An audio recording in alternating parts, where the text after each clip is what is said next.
ആഗോള കാലാവസ്ഥാ പ്രതിഭാസമായ ലാനിനയ്ക്ക് പിന്നാലെ എൽ നിനോ എത്തുന്നതായി കേന്ദ്ര കാലാവസ്ഥാ നിരീക്ഷണ വിഭാഗം മുന്നറിയിപ്പ് നൽകി.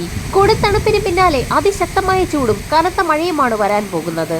പസഫിക് സമുദ്രത്തിലെ ഉപരിതല താപനിലയിലുണ്ടാകുന്ന വ്യതിയാനങ്ങൾ നിരീക്ഷിക്കുന്ന അന്താരാഷ്ട്ര കാലാവസ്ഥാ ഏജൻസിയായ national oceanic and atmospheric administration കണക്കുകൾ പ്രകാരം നിലവിലുള്ള ലാനിനയ്ക്ക് തൊട്ടു പിന്നാലെ തന്നെ എൽ നിനോ രൂപപ്പെടാൻ സാധ്യതയുണ്ടെന്നാണ് മുന്നറിയിപ്പ്.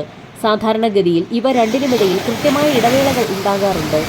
എന്നാൽ കാലാവസ്ഥാ വ്യതിയാനം കാരണം ഈ ചക്രം വേഗത്തിലാകുന്നു എന്നതാണ് ഇത് സൂചന നൽകുന്നത്. പസഫിക് സമുദ്രത്തിലെ ജലം അസാധാരണമായി ചൂടാകുന്നതാണ് എൽ നിനോ.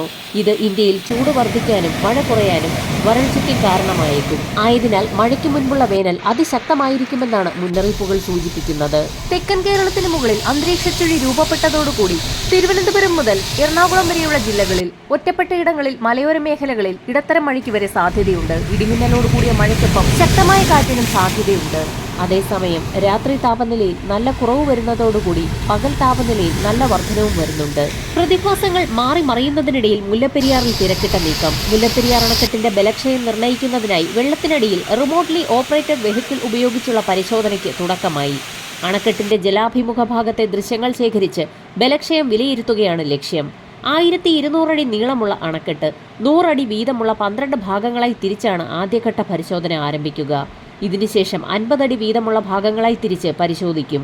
സിമന്റ് പ്ലാസ്റ്ററിംഗ് ഇളകിപ്പോയും നിർമ്മാണത്തിനുപയോഗിച്ച സുർക്കി മിശ്രിതം നഷ്ടപ്പെട്ടും കരിങ്കല്ലുകൾ തെളിഞ്ഞതായി മുമ്പ് കേരളം നടത്തിയ പഠനങ്ങളിൽ വ്യക്തമായിരുന്നു.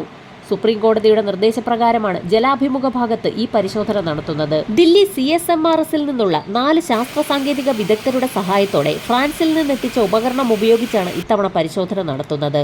ഏറ്റവും ഒടുവിൽ അണക്കെട്ടിന്റെ മധ്യഭാഗത്ത് 10 അടി വീതമായി ഭാഗിച്ച് ROV ഉപയോഗിച്ച് ചിത്രങ്ങൾ എടുക്കും. ശക്തമായ മഴ തിരികെ എത്തുന്നതിന് മുൻപായി തന്നെ നടപടികൾ പൂർത്തിയാക്കും. വരും മണിക്കൂറുകളിലെ കാലാവസ്ഥാ മുന്നറിയിപ്പുകൾക്കായി ചാനൽ സബ്സ്ക്രൈബ് ചെയ്യാൻ മറക്കാതിരിക്കുക.